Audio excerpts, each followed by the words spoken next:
नमस्कार, मैं हूं आपके साथ कविता राणा। ईरान की धमकी है, सन्नाटे में अमेरिका है, खामेनेई की हत्या का इंतकाम है और ट्रंप से बदला लिया जाना है। मिडिल ईस्ट में सुलगते युद्ध की लपटें ज्वाला बन चुकी हैं, जिसमें लोगों का जलकर मरने का जो सिलसिला है वो पूरी तरह से शुरू हो चुका है। और इसी खूनी संघर्ष में अगर सोचे ईरान से खून की नदियां बह रही है इस वक्त, तो वहीं अमेरिका और इजराइल का भी कम नुकसान नहीं हुआ है। हालात इतने भयावह हो चुके हैं कि ईरान के खिलाफ खाड़ी देशों ने मोर्चा खोलकर रख दिया है। इंतकाम की अग्नि में जल रहे ईरान का प्रण है अमेरिका इजराइल को खत्म करना है, फिर चाहे राह का रोड़ा उसके खुद के भाई बंधु मुस्लिम देश क्यों ना हो। और इन्हीं हालातों को भांपते हुए जय गुरुदेव के उत्तराधिकारी ने बड़ी भविष्यवाणी की है। संत समाज से आने वाले उमाकांत जी महाराज ने खाड़ी देशों की जो इस वक्त एक विध्वंसक तस्वीर दिखाई है, उसमें 3 ऐसे देशों का जिक्र है जो जलकर खत्म हो जाएंगे। आने वाला समय भारतीयों के लिए कितना जोखिम भरा रहने वाला है, इसी पर देखिए धर्म ज्ञान की ये सबसे स्पेशल रिपोर्ट। जय गुरुदेव के उत्तराधिकारी की बड़ी भविष्यवाणी, 3 मुल्कों पर मौत का घना साया, युद्ध की रूह कपा देने वाली विध्वंसक पिक्चर। देखिए सिर्फ धर्म ज्ञान पर। जब से देखिए ईरान ने अपने सुप्रीम लीडर खामेनेई को खोया है, उस दिन से ईरानी सेना अमेरिका के सैन्य ठिकानों को चुन चुन कर तबाह कर रही है। आलम यह है कि ईरान ने इजराइल से ज्यादा तो खाड़ी देशों पर मिसाइल दागी है। आंकड़े बताते हैं कि शुरुआती 4 दिनों में ईरान ने खाड़ी देशों पर 551 मिसाइलें दागी हैं। युद्ध ईरान और इजराइल के बीच का है, उसमें अमेरिका ने आग में घी डालने का काम भी किया है और अंजाम खाड़ी देशों को इस वक्त भुगतना पड़ रहा है।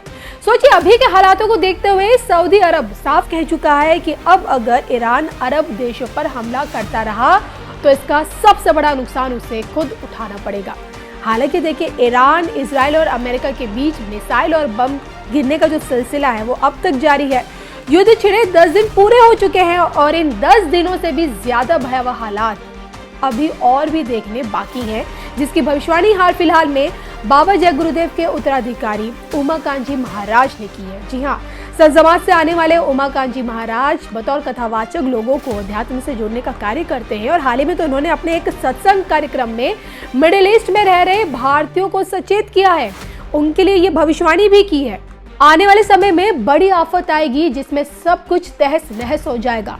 आग की लपटें, ऊंचे मकानों का गायब होना और लाशों का संस्कार न हो पाने जैसी भयावह स्थितियां पैदा होंगी। लोग जलकर मरेंगे और उनकी अस्थियां भी नहीं मिल पाएंगी। कतर, दुबई और सऊदी अरब, ये 3 ऐसे देश हैं जहां मौत का मंजर दिखने वाला है। इन देशों में इतनी बड़ी आफत आएगी जिसमें सब कुछ तहस नहस हो जाएगा। गौर करने वाली बात यह है कि उमाकांत जी महाराज ने जिन 3 देशों का जिक्र किया है उन पर ईरानी हमले हो चुके हैं, कतर, दुबई और सऊदी अरब।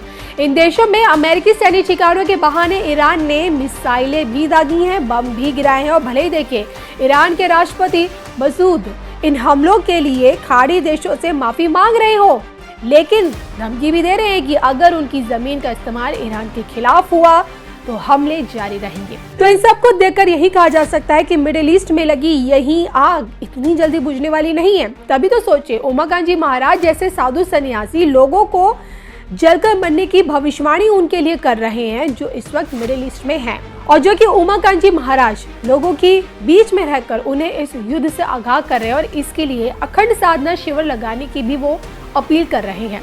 जी हाँ, ताकि जरूरतमंदों तक मदद पहुंचाई जा सके।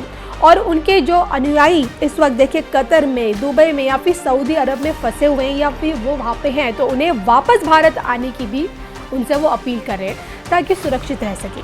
बहरहाल, मिडिल ईस्ट में लगी ये आग अब कब तक बुझेगी और इस युद्ध का अंजाम क्या होगा? क्या ईरान इजराइल की जंग पूरी दुनिया को विश्व युद्ध के मुहाने पर लाकर खड़ी कर देगी और इससे क्या भारत को भी नुकसान होने वाला है? इस पर आप क्या सोचते हैं? कमेंट करके बताइएगा जरूर।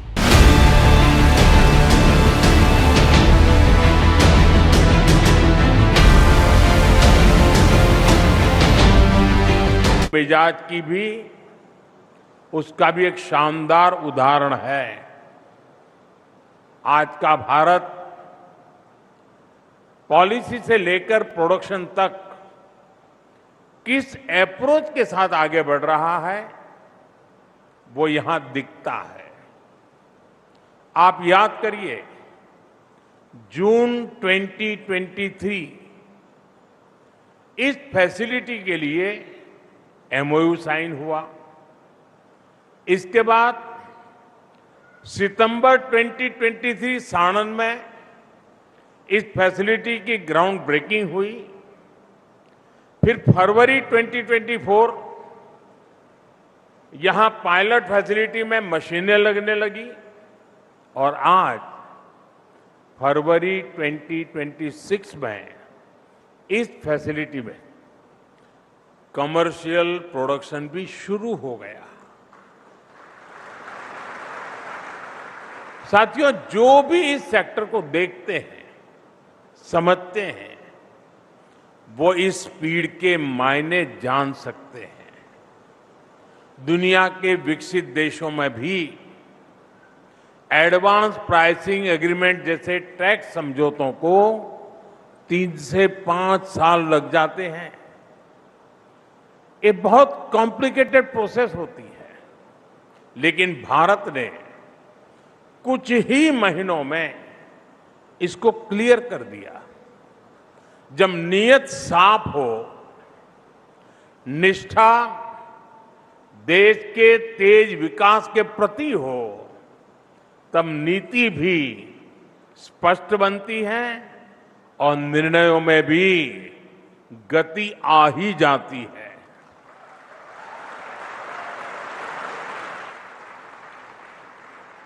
साथियों, मैं माइक्रोन की लीडरशिप का भी आभार व्यक्त करता हूं।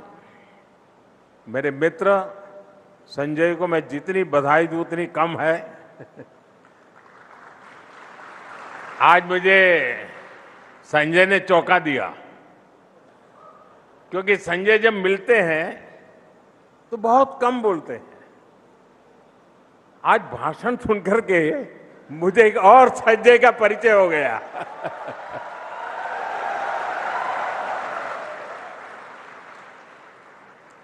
उन्होंने भारत पर निरंतर भरोसा किया।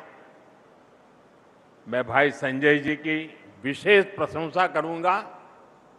मुझे याद है कि बीते वर्षों में जब भी हम मिले हैं तो ये भारत के सेमीकंडक्टर इकोसिस्टम को लेकर बहुत ही अधिक उत्साहित रहे हैं। आज इनकी लीडरशिप, भारत पर इनका भरोसा